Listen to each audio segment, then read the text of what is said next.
आपके जीवन में जो सुख दुख मिलते हैं वो हमें कैसे मिलते हैं? सुख दुख का स्रोत कहाँ है? कहाँ से आता है सुख और दुख? हम सभी जितने लोग बैठे हैं, कोई नहीं चाहता कि मैं दुखी हो जाऊं, कोई नहीं चाहता, लेकिन दुख आ जाता है। हम सभी क्या चाहते हैं? हम सुखी हो जाएं, लेकिन सुख हमसे दूर चला जाता है। सद्गुरु विशाल देव की ये पंक्ति बहुत महत्वपूर्ण है। दुख खेदे सुख को भजय, यह उपाय निसोध, खेदा सो सन्मुख रहे, राखा हो निरोध। दुख खेदे, दुख को खेदते हैं, हटाते हैं, दूर भगाते हैं। और सुख को भजय, सुख को भजते हैं। भजने का मतलब उसकी चाहना करते हैं बार बार, मुझे सुख मिले, मुझे सुख मिले। लेकिन होता क्या है जीवन में? खेदा सो सन्मुख रहे, जिस दुख को भगाते हो, खेदते हो, हटाते हो, वो सामने आकर खड़ा हो जाता है। और जिसे रखना चाहते हो, जिस सुख को संभालना चाहते हो, उसका विरोध पड़ जाता है, तो दूर चला जाता है। तो इसका मतलब यह है कि हम जैसा चाहते हैं वैसा कोई है जो नहीं होने देता। कोई है?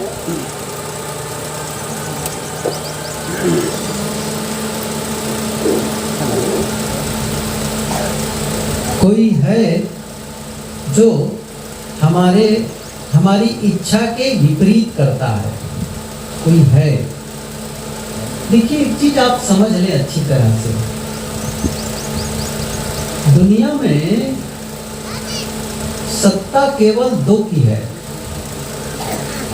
सत्ता केवल दो की है। एक जड़ पदार्थ और दूसरा चेतन। या कहो कि प्राणी और पदार्थ। सब तरफ फैलाव है केवल पदार्थों का और प्राणियों का। कोई हमें दुख देने में नहीं तुला है। पदार्थों को देख लें, उसमें दुख देने की क्षमता नहीं है, सुख देने की क्षमता नहीं है। कोई ऐसा पदार्थ नहीं है जो हमें दुख दे या सुख दे। जब हम पदार्थों को ग्रहण करते हैं तब हम सुख का अनुभव करते हैं या दुख का अनुभव करते हैं। ये हमारे ऊपर निर्भर करता है। इसलिए ये न माने कि कोई हमें सुख दे रहा है, कोई दुख दे रहा है। यहाँ प्रकृति में कोई पक्षपात नहीं है। सब कुछ न्यूट्रल है, निष्पक्ष है, पक्षपात रहित है। आप देखें कि क्या है आखिर में। चांद सूरज है, तारेगण है, पृथ्वी है, जल है, वायु है, आग है, यही सब तो है। आप देखें तो क्या यही सब तो है। और ये सब हमारे जीवन के आधार हैं। हम लोगों का शरीर ही बना है इन्हीं तत्वों से, मिट्टी, पानी, आग, हवा से। और इस शरीर को बनाए रखने के लिए हमें इन्हीं चीजों की आवश्यकता होती है। जिन तत्वों से शरीर का निर्माण हुआ है, उन्हीं तत्वों के द्वारा शरीर का पोषण होता है। मैंने कहा ना, मिट्टी, पानी, आग, हवा।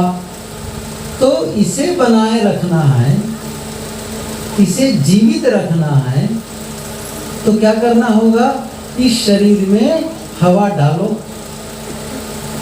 ऑक्सीजन न लो, हवा न डालो, तो थोड़ी देर में खत्म हो जाएगा। पानी चाहिए, पानी डालो, पानी डालना पड़ेगा। अच्छा, बिना पानी किसको पोषण नहीं मिलेगा? तो हवा चाहिए, पानी चाहिए, आग चाहिए।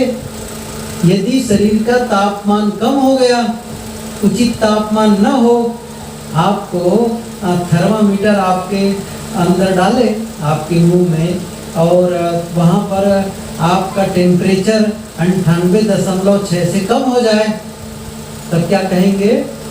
इसका मतलब आप बीमार हो गए। ज़्यादा हो गए तो बीमार, कम हो गए तो बीमार। देखिए ना, डॉक्टर लोग डालते हैं इतना बड़ा थर्मामीटर, तो उसका तापमान है स्वस्थ शरीर का, तो उचित तापमान चाहिए। शरीर यदि ठंडा होता चला गया, ठंडा होता चला गया, तो क्या होगा? इसका मतलब जब आदमी का शरीर, आत्मा निकल जाती, जीव निकल जाता है, तो ठंडा होता, कुछ देर तो गर्म रहेगा, धीरे धीरे धीरे धीरे वो ठंडा हो जाता है। चाहे उसमें आप उसके बीपी नापें या हार्ट बीट नापें या कुछ भी करें, वो बिल्कुल शांत, शरीर का हलचल खत्म। सदगुरु श्री निर्मल साहब जी ने पंक्ति कही है, जा दिन निकल जाएगा जीव तन से, नहीं कर्म होते न इंद्री न मन से। जिस दिन इस शरीर से जीव निकल जाता है, तो इंद्रियों से, मन से कोई कर्म नहीं होते, सब स्थिर हो जाते हैं। मुर्दा है, मिट्टी है बस। तो इसे उससे पोषण मिलता है, उसमें दुख देने की क्षमता नहीं है। आप मिट्टी को विश्लेषण करके देख लें, पानी को विश्लेषण करके देख लें, आग को विश्लेषण करके देख लें, या किसी भी चीज को, या उससे बने पदार्थों को, आप घर में ही चले जाओ, यहाँ से जाना घर में, और कमरे कमरे में खोजना, कहाँ है दुख छुपा है, बताओ जरा से। डंडा ले लेना और दुख को ढूंढना, कहाँ दुख छुपा है। अलमारी खोल के देखना, कहाँ दुख छुपा है। आपको कहीं मिलेगा? कहीं नहीं मिलेगा। सुख कहीं मिलेगा? कहीं नहीं मिलेगा। सुख दुख बाहर से मिलने वाली चीजें नहीं है। सुख दुख मन की अवस्था है, ये हमेशा ध्यान रखो। मन की अवस्था है। आपके मन की दशा ऐसी है, उस समय आप दुखी हो गए। आपके मन में सोच विचार ऐसे आने लग गए जिससे आप सुखी हो गए। ये मन की अवस्था है।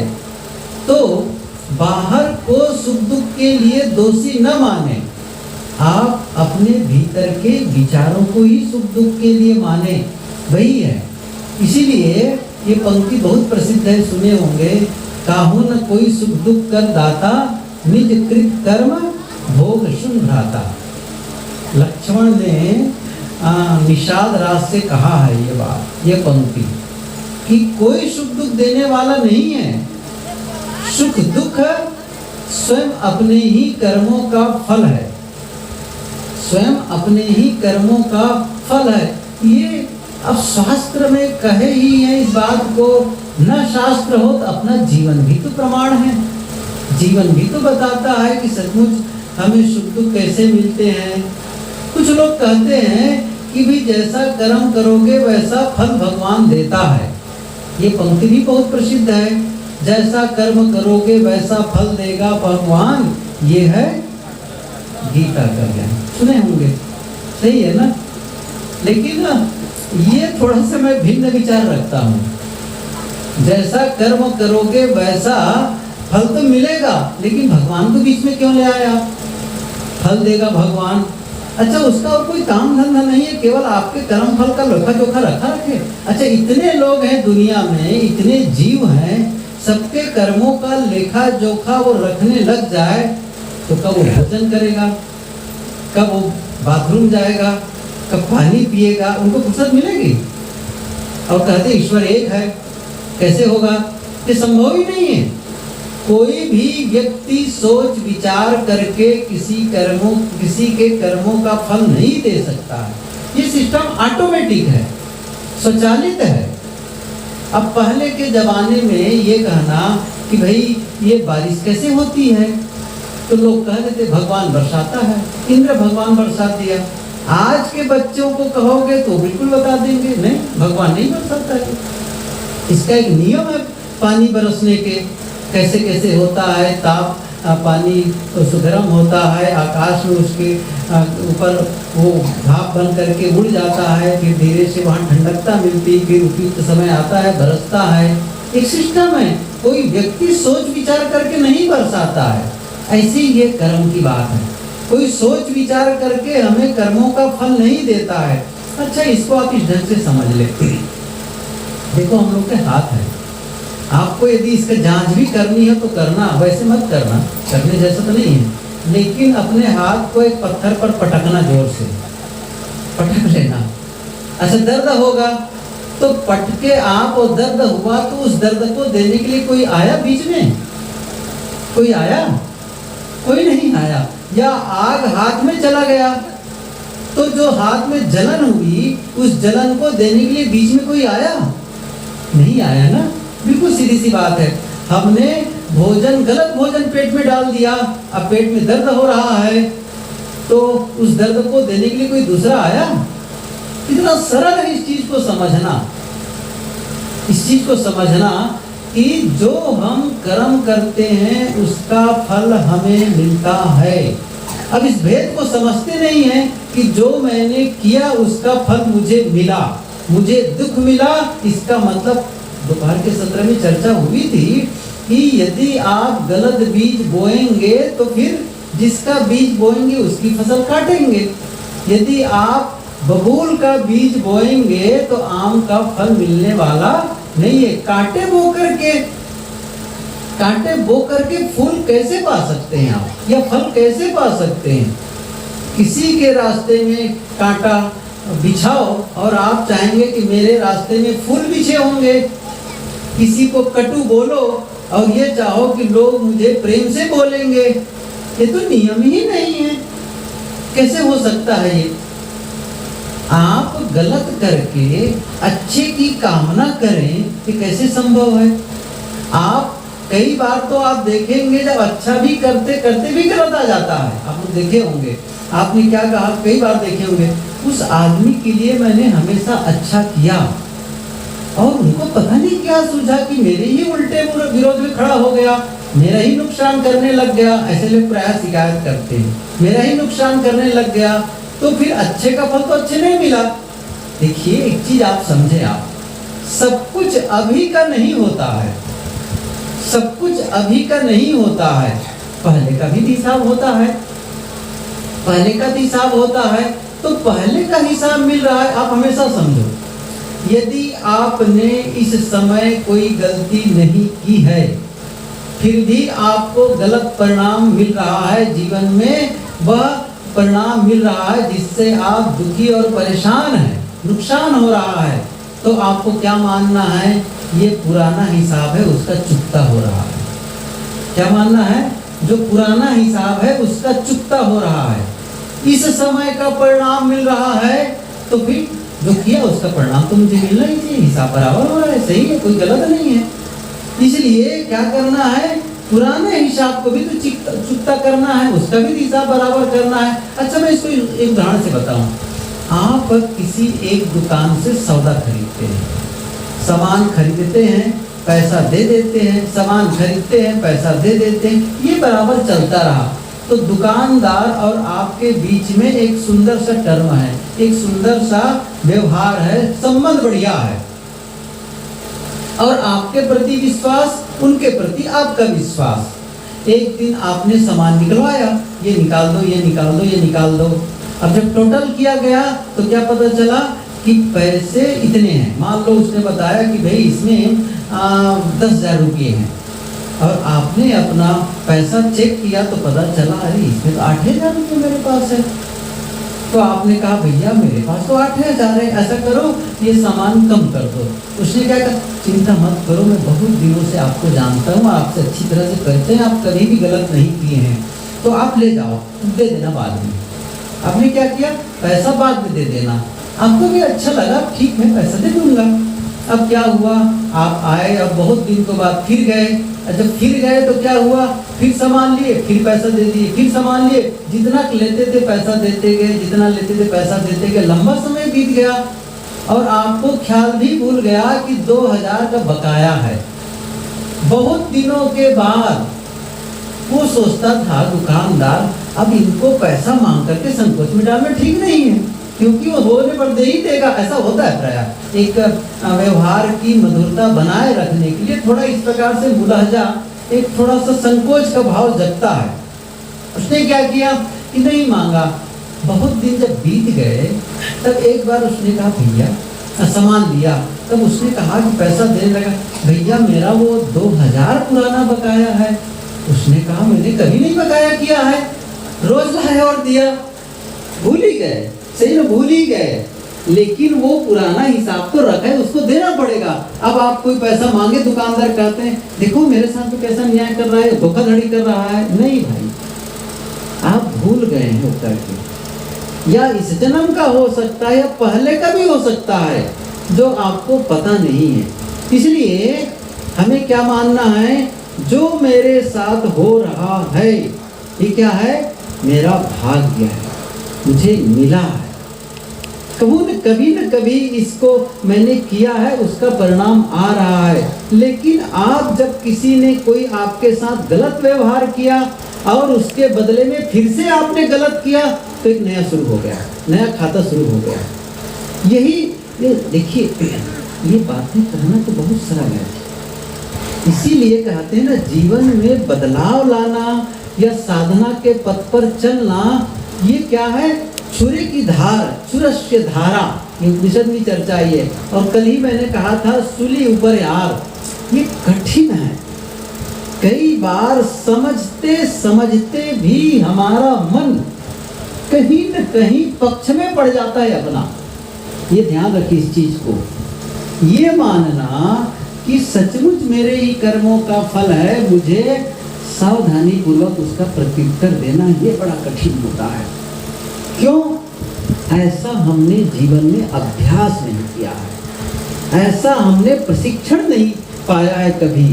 जैसे कोई मुझे कटु बोले, कोई मुझे गाली दे, तो गाली का उत्तर गाली देना बड़ा सरल है, लेकिन कोई गाली दे उसके बावजूद शांत रहना, गाली के उत्तर गाली न दे करके मीठे शब्दों में जवाब देना, ये कठिन है, ये कठिन है।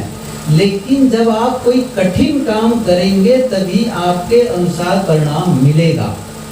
वो तो सरल है करना, अभी तक करते आए हैं। किसी ने गाली दी तो गाली कर दिए, किसी ने कटु कहा तो कटु कह दिए, किसी ने प्रेम किया तो प्रेम कर दिए, सम्मान किया तो सम्मान कर दिए, नमस्ते कहा तो नमस्ते कर दिए, किसी ने बेईमान कहा तो तू बड़ा बेईमान। ये कितना सरल है बोलना, क्रिया की प्रतिक्रिया, ये सरल है, लेकिन उसको सोच समझ करके जवाब देना, ये साधना का काम है, ये बदलाव का काम है। और हम सभी बदलाव की प्रक्रिया से गुजरते हैं ना, तो कष्टप्रद परिस्थिति बन जाती है। कल मैंने उदाहरण दिया था पत्थर का, पत्थर ने कहा, कहानी है कि एक कलाकार से कि मुझे मूर्ति बना दो, और सचमुच छीनी हथौड़ी लेकर के बैठा और मारा उसमें ठोकर, चोट मारी उसने, तो चिल्लाने लगा, ओ इतना दर्द हो रहा है। फिर मारा, फिर चोट लगी। अब चोट नहीं सहोगे तो मूर्ति भी नहीं बनोगे, सही है। अब पत्थर बनोगे, इस सीढ़ी में लगा दिए जाओगे जिसे पैर रख के लोग चलेंगे, फिर पूजा नहीं होगी। इसी प्रकार से आप अपने जीवन को तराशना और संवारना चाहते हैं, आप जीवन में बदलाव चाहते हैं, सबकी कामना क्या होती है, मेरे जीवन में सुख शांति का अनुभव हो। तो शांति का अनुभव प्राप्त करने के लिए आपको परीक्षा देनी होगी कि नहीं देनी होगी। आप जितना बड़ा पोस्ट चाहते हो, जितनी आप तनख्वाह चाहते हो, उसी के आधार पर आपकी परीक्षा ली जाएगी, उतनी ही कठिन परीक्षा होती चली जाएगी। आप कोई चपरासी की परीक्षा दिलाए, वो सरल, कलर की दिलाए और कठिन, अफसर की दिलाए और कठिन, और IAS अफसर का दिलाए तब और कठिन। लेकिन वो कठिन परीक्षा देके आप कितने बड़े कुर्सी पर बैठेंगे, कितने लोगों का सम्मान मिलेगा, कलेक्टर साहब, कलेक्टर साहब, कमिश्नर साहब, कमिश्नर साहब, कितनी बड़ी बात हो गई। तो आप सोचते हैं कि मैं चपरासी की परीक्षा दिलाऊं, कलेक्टर बन जाऊं, ये नहीं होने वाला है। कलेक्टर से भी बढ़कर क्या है, शांति का अनुभव, सुख अनुभव, भीतर में पूरी गहरी शांति का अनुभव। तो बिना परीक्षा दिए नहीं आप जा सकते वहां तक। तो आपकी शांति की परीक्षा होगी। सचमुच आप चाहते कि नहीं चाहते हैं, तो लोग कटु बोलेंगे, लोग ठोकर देंगे, कुछ तो करेंगे। अब ये कठिन लगेगा हमको कि कैसे करें। फिर आप शिकायत करने लगेंगे, देखो जी मैं ऐसा करता हूँ वैसा करता हूँ, किसी के साथ गलत नहीं करता तो भी मेरे साथ लोग गलत करने लगते। करेंगे ना, तो परीक्षा है आपको देनी होगी। तो बात यहाँ पर यह है, जब आप ये मानेंगे कि मेरे जीवन में जो भी मिल रहा है उसका मुझे मेरे ही कर्मों के परिणाम है, और अब मैं करूँगा उसका फिर से बीजारोपण हो जाएगा। यदि मैंने कहा ना गाली के उत्तर में मैं गाली दूं, तो एक फिर से बीज बो दिया, पुराना हिसाब तो नहीं हुआ, फिर से बीजारोपण हो गया। वो सामने वाला तो गाली देकर के वो निमित्त का काम कर रहा है, निमित्त है, केवल निमित्त है, वो केवल एक बहाना है उनके द्वारा गाली का मिलना मुझे। इसका मतलब है कभी मेरे द्वारा भी कभी ऐसे शब्द निकला और वो लौट करके आ रहा है, वो लौट करके आ रहा है। इसलिए आप क्रिया की प्रतिक्रिया होती है, एक्शन का रिएक्शन, ये नियम है, ध्वनि की प्रतिध्वनि होती है, ये नियम है। जो आप करते हैं वो आपको मिलता है। अब इस भेद को न समझ करके लोग क्या करने लगते हैं, अब क्या बताएं, हमारे जीवन में बड़ा दुख है, ये नुकसान वो नुकसान, ऐसा हुआ वो हुआ, कुछ तो है।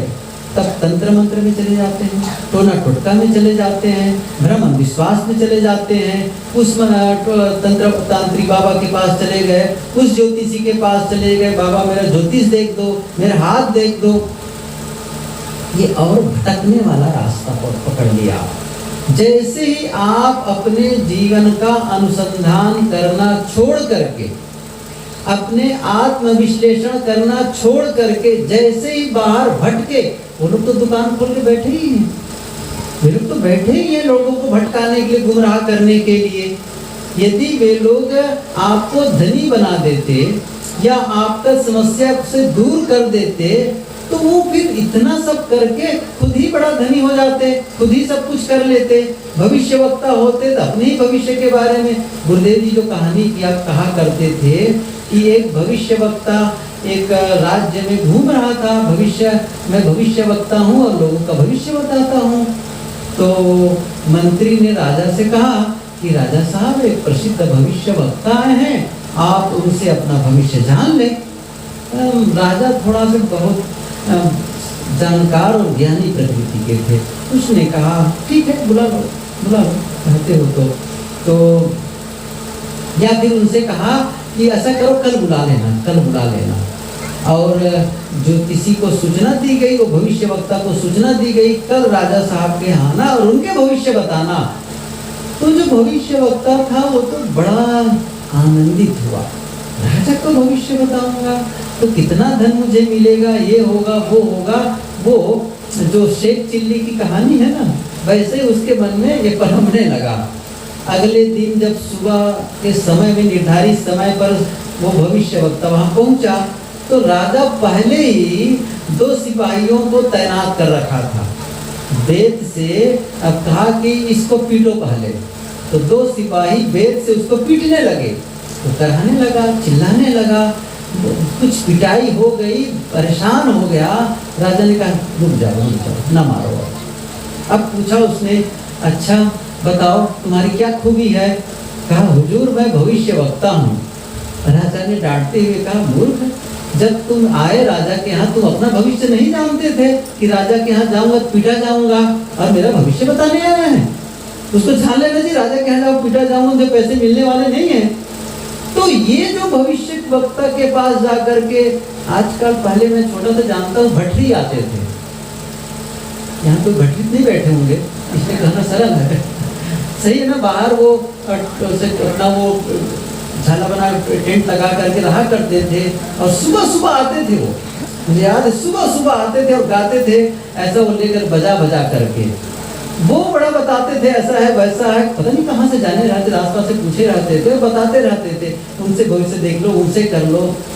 अब बेचारा सुबह सुबह इतनी मेहनत कर रहा है, वो अपने भविष्य को संवार नहीं पा रहा है।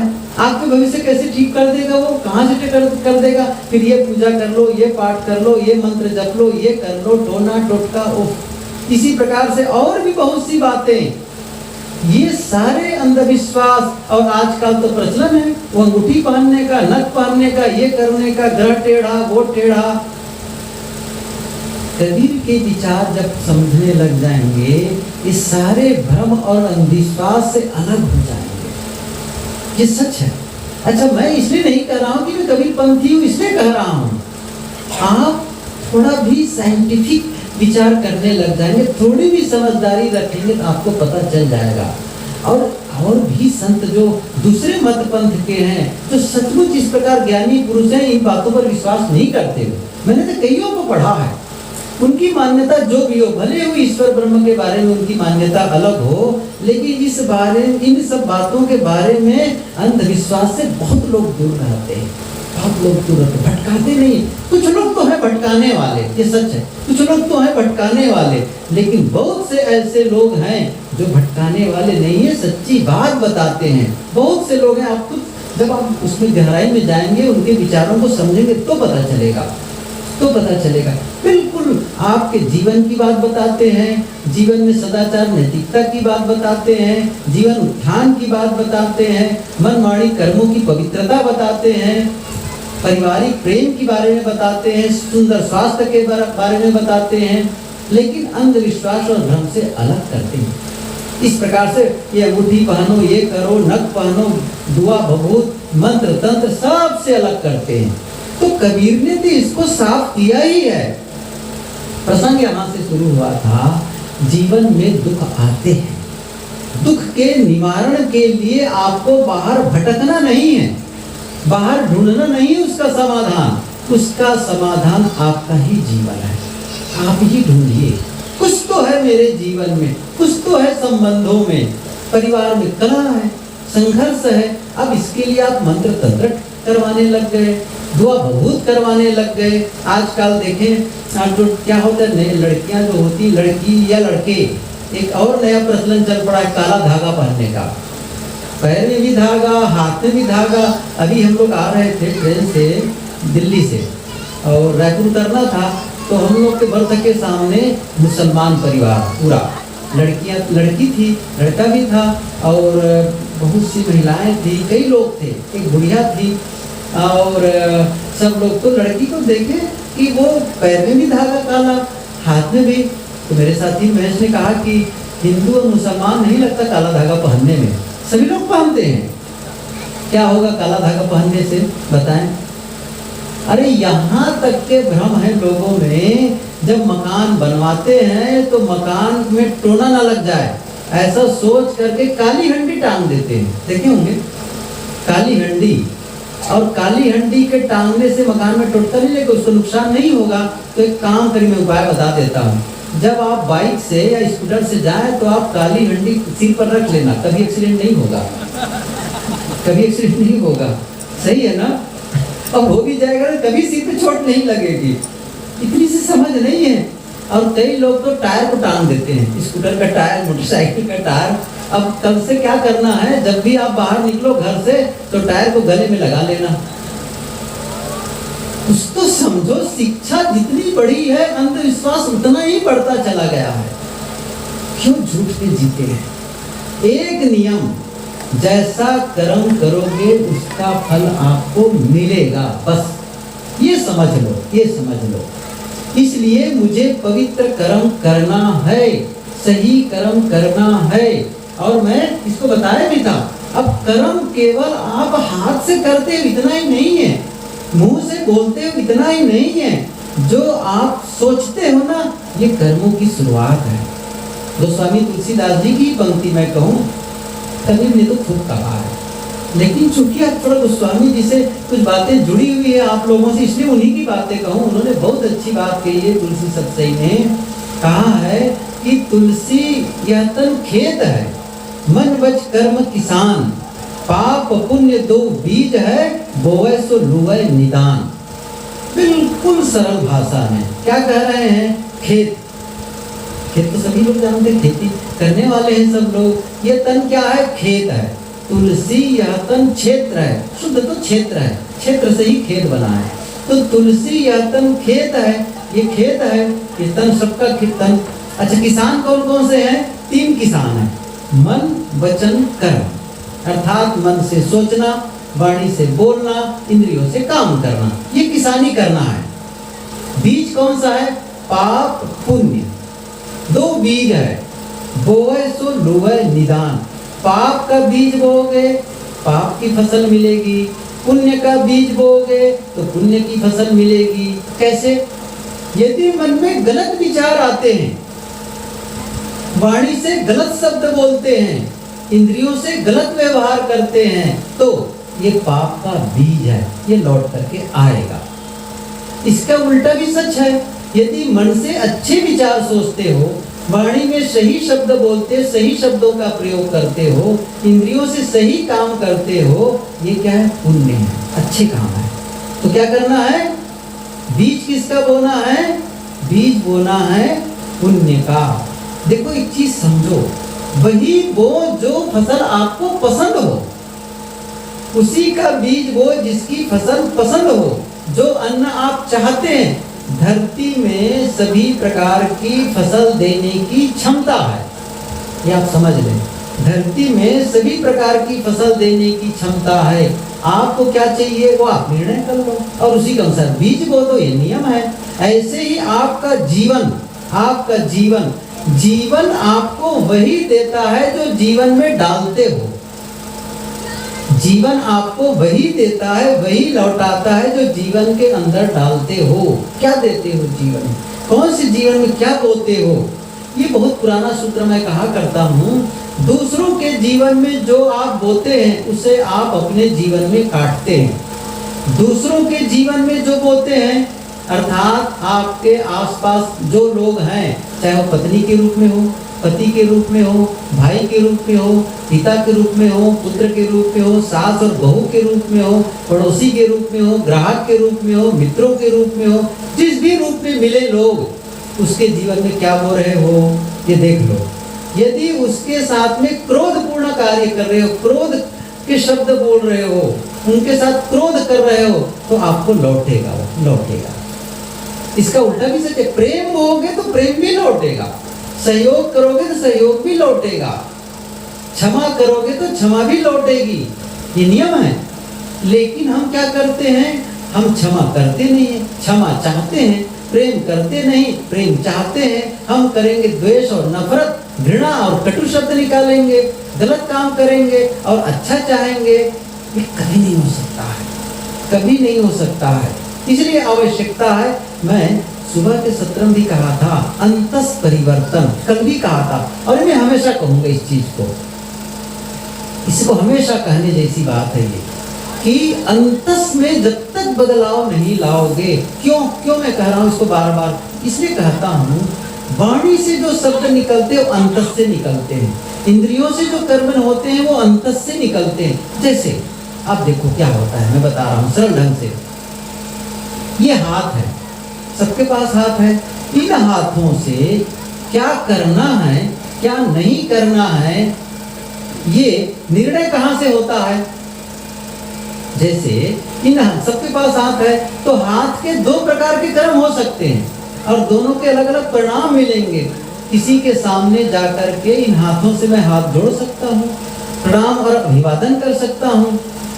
और कोई ऐसा आदमी हो जो बहुत ही अस्वस्थ हो, इन हाथों से उनकी सेवा कर सकता हूँ। इन हाथों से कोई आदमी ऐसा है जिनको किसी चीज की जरूरत है, चाहे धन हो, भोजन हो, कपड़ा, कुछ भी, और इन्हीं हाथों से मैं उसको कुछ दान भी कर सकता हूँ। एक तरीका ये है, अर्थात प्रणाम भी कर सकता हूँ हाथ जोड़ करके, उसका सहयोग भी कर सकता हूँ सेवा करके, उसको कुछ दान दे करके उनका भी सहयोग कर सकता हूँ। ये हाथ। एक दूसरा तरीका, इन्हीं हाथों से किसी को थप्पड़ भी मार सकता हूँ। हाथ तो वही है ना भाई, थप्पड़ भी मार सकता हूँ। इन्हीं हाथों से किसी के सामान को चुरा भी सकता हूँ। दोनों काम। अब देखिए, थप्पड़ मारने के अलग परिणाम आएंगे और हाथ जोड़ने के अलग आएंगे। लेकिन थप्पड़ मारना है कि हाथ जोड़ना है, इसका निर्णय कहाँ से हुआ? हाथ निर्णय नहीं करता, हमेशा ध्यान रखो। हाथ निर्णय नहीं करता, निर्णय करता है भीतर वाला। सही है, भीतर वाला। यदि निर्णय ही गलत हो तब कार्य भी गलत होगा।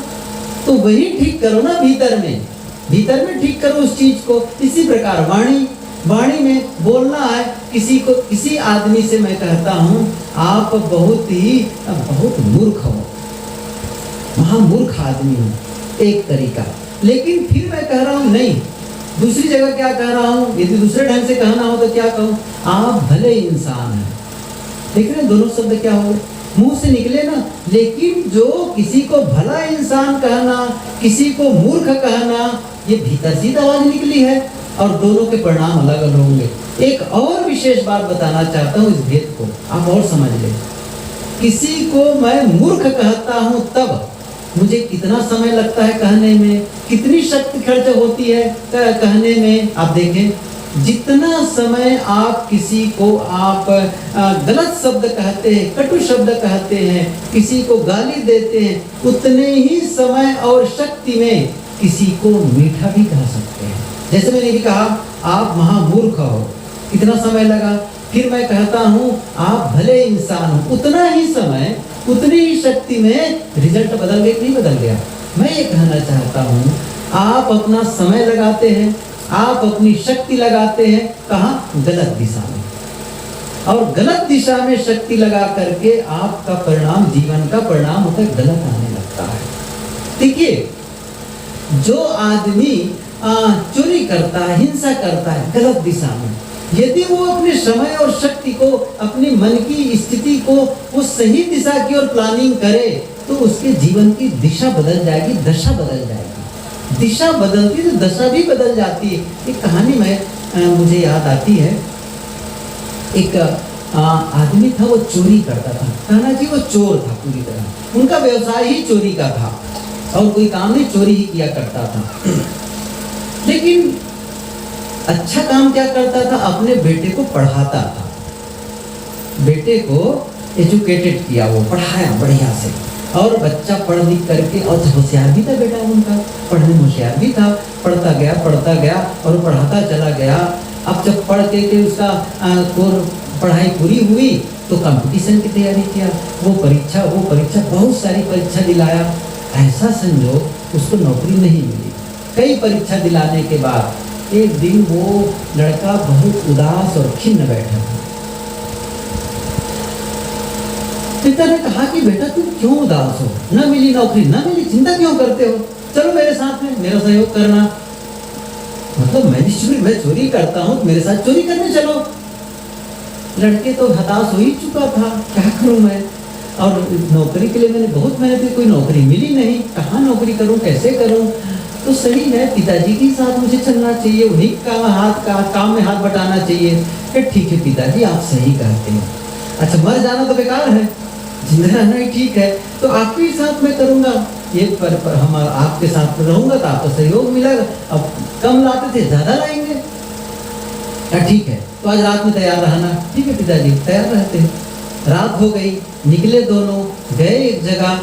तब उस एक भवन था, वहाँ लाइट जल रही थी। तो चोर ने क्या कहा, देखो बेटा, इस घर से मैंने कई बार चोरी की है और कई बार अच्छा माल मिला भी है, आज फिर इसी घर में जाना है। तो और काफी रात हो गई थी, उस घर में प्रकाश, लाइट जल रही थी। तो अब लड़का खड़े होकर सोच रहा है।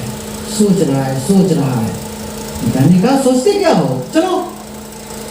उसने कहा, पिताजी यही सोच रहा हूँ कि जिसके घर से आपने कई बार चोरी की है, कई बार आपने उसके धन को चुराया है, लेकिन आज भी उसके घर लाइट जल रही है, और हमारे घर चोरी का माल आया, लेकिन आज भी हमारा घर अंधियारा है। मैं वह करूंगा जिससे मेरे घर में भी प्रकाश आए, मेरे घर में भी ज्योति जले। मुझे अब ये काम नहीं करना है, मैं हाथ से मेहनत करूंगा, परिश्रम करूंगा, नौकरी ढूंढूंगा और मिलेगा ही मुझे। मैं क्या कह रहा था कि ये भीतर से प्रेरणा जगती है, आप उसे ठीक कर लें बस। तो वो जो निर्णय है वही तो आपको निर्णय सही लेना है, वो निर्णय ही गलत लेंगे। चोरी करते तो उतना समय, मैंने कहा ना भी, जैसे अब वो चोरी करने गया, कितना सामान इकट्ठा कर लिया, क्या किया, लेकिन मेहनत करते चले जाते हैं, वो इकट्ठा करते चले जाते हैं। आपको लग सकता है कि किसी ने बेईमानी और बदमाशी करके धन इकट्ठा कर लिया है, लेकिन आप दूसरा पक्ष भी देखें। हो सकता है उसने ऐसा किया हो, लेकिन असली संपत्ति उसने खो दी है। आप समझो वो क्या है? अंदर की पवित्रता, अंदर की शांति, सुकून। तो भीतर से उसके मन में हमेशा बनी रहेगी, मैंने ऐसा किया, वैसा किया, ये किया, वो किया, हमेशा उसको सालता रहेगा। और तब और कठिनाई हो जाती है, बेईमानी और बदमाशी से किया हुआ, इकट्ठा किया हुआ धन जब उसके बच्चे उस पर कटु कुठार होते हैं, उसको बल्कि मारपीट करने लगते, तब उन्हें अफसोस होता है, इन्हीं बच्चों के लिए मैंने बेईमानी बदमाशी की, जीवन को बर्बाद किया, और यही मेरे साथ कैसे सलूक कर रहे हैं। ये तो न जाने कितनी बार मैंने गुरुदेव जी से सुना। एक उदाहरण दिया करते थे, कई भाई थे, तीन या चार भाई रहे। बड़ा भाई मुखिया था, बहुत इकट्ठा, मतलब भतीजों की संपत्ति को, उनके हक को छीन छीन करके वो बहुत सारा धन अलग कर लिया, बंटवारा हुआ, बहुत कुछ धन बढ़ा लिया था। तो जिन भतीजों का वो धन इकट्ठा किया था, और किसके लिए किया था? अपने बच्चों के लिए। जब वो बूढ़ा हुआ तो उसके बच्चे उनको मारते, पीटते थे, निकालते थे, दुत्कारते थे, और वही भतीजे अपने घर ले जाकर के उनकी सेवा करते थे। ये सच्ची घटना है, गुरुदेव जी कितनी बार बताया करते थे। आप किसके लिए बेईमानी बदमाशी करेंगे? क्यों समय को बर्बाद कर रहे हैं? एक सूत्र याद रखें, जीवन को बर्बाद होने से बचाएं।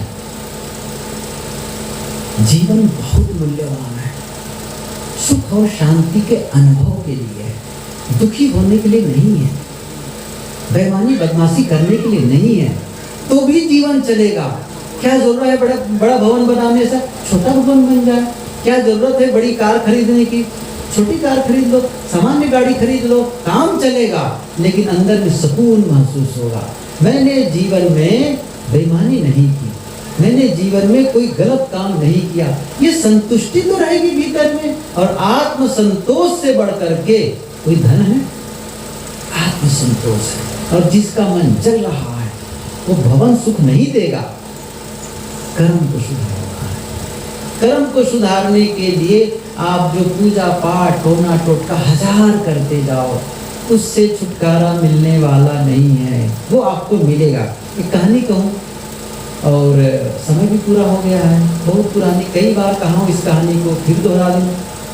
एक राजा था, राजा ने एक दिन अपने 3 सिपाहियों को या 3 मंत्री को बुलाया, और बुलाकर कहा, एक काम करो तुम तीनों, ये जो बाग है ना, फलों का बाग, उसमें बगीचे में चले जाओ, और सुंदर सुंदर फल, ताजे ताजे फल, मीठे मीठे फल, आप क्या करना है? जाने का वक्त हो गया, सही है। क्या करना है? ये चुन करके लाना है। बड़े बड़े थैले, बहुत बड़े बड़े थैले में बोरी का, चलो छोटी बोरी होती ना आजकल, वो बोरी में भर करके लाना, ठीक से ख्याल रखना, सुंदर ताजे और मीठे फल। तीनों चले गए बाग में। एक मंत्री ने बड़ी मेहनत की, सचमुच मेहनत की, कई पेड़ों में गए, देखे, सुंदर फलों को छाटे, उसके गुण को देखे, परखे, और बढ़िया बढ़िया सुंदर सुंदर ताजा ताजा फल, मीठे मीठे फल वो इकट्ठा कर लिया और अपनी बोरी में या थैले में भर लिया। दूसरा ने सोचा, राजा साहब क्या प्रत्येक फल को छांट छांट के देखेंगे? सोचेंगे फलों से भरा है, बस हो गया। तो उसने क्या किया, कुछ ताजे फल, मीठे फल, कुछ सड़े गले फल, कुछ इधर जो गिरे हुए फल थे, कच्चा सड़ा गला, इधर उधर के फल को बटोरा और कम मेहनत करके थैले में ठूस लिया। तीसरे ने क्या किया, क्या राजा साहब थैला खोलकर देखेंगे कि क्या भरा है? भरा है बस। उसने फल ही इकट्ठा नहीं किया, जो सूखे सूखे पत्ते गिरे थे, जो घास थी, वो सब को इकट्ठा किया और थैले में ठूस दिया, और तीनों को थैले भर गए। और अगले दिन जब वो राजा ने कहा, बुलाओ तीनों मंत्रियों को बुलाओ, और सभी अपने थैले के साथ आए, थैला लेकर तीनों आए। और राजा सचमुच किसी के थैले देखे नहीं, लेकिन उन्होंने क्या कहा, तुम तीनों को 1 महीने के लिए सजा दी जाती है, तुम्हें कैद खाने में रहना है, तुम तीनों को अलग अलग कैद खाने में, अलग अलग कमरे बने हैं, तीनों को रहना है, और तुम्हारे खाने पीने के लिए वही है जो अपने अपने थैले में भर के लाए हो, और कोई दूसरा मिलने वाला नहीं है। जो अपने थैले में भर के लाए हो वही तुम्हारे खाने पीने के लिए व्यवस्था है। समझ के क्या हुआ होगा, क्या हुआ होगा, जो ताजे और मीठे फल लाए थे, जब उसने अब 1 महीना खाना है, खूब मस्त खाया, बल्कि और अधिक स्वस्थ हो गया। और जो सड़ा गला रखा था, कच्चा और खट्टा रखा था, वो जिंदा तो रहा लेकिन बीमार पड़ गया। अंत में वो बीमार रहा लेकिन मरा नहीं, कुछ तो किया था, कुछ रहा। और तीसरा का क्या हुआ होगा, क्या हुआ, जो सूखे पत्ते और घास भरे थे, क्या हुआ होगा, आप सही कहते हो, मर गया। कौन मारा, राजा ने मारा, क्या लगता है आपको, किसने मारा, उसके अपने कर्म में। सही है, अपने कर्म में। ये हुई कहानी। अब मैं पूछना चाहता हूँ, उन तीनों ने थैले भरे, हमारा थैला है हमारा अंतःकरण, हम उसमें कौन सा फल भर रहे हैं, क्या भर रहे हैं, जरा ढूंढ लो।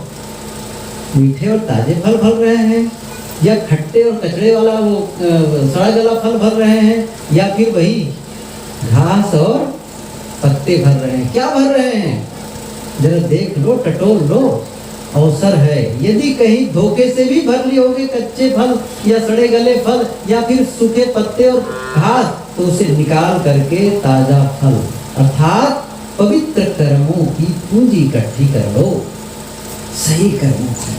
अब पवित्र कर्मों की पूंजी का मतलब है मन से अच्छा सोचो, वाणी से अच्छा बोलो और इंद्रियों से अच्छा काम करो। बस इतना सा काम करना है। अच्छा सोचो, सबके लिए भला सोचो, अपने लिए भी अच्छा सोचो, दूसरों के लिए भी अच्छा सोचो। गलत क्यों सोचना, गलत क्यों बोलना, जबकि हमें परिणाम उसका मिलने वाला है। इसलिए पवित्रता की कमाई करें और यही हमारे जीवन को सुख और शांति से भरते हैं। बोलिए सद्गुरु देव की जय।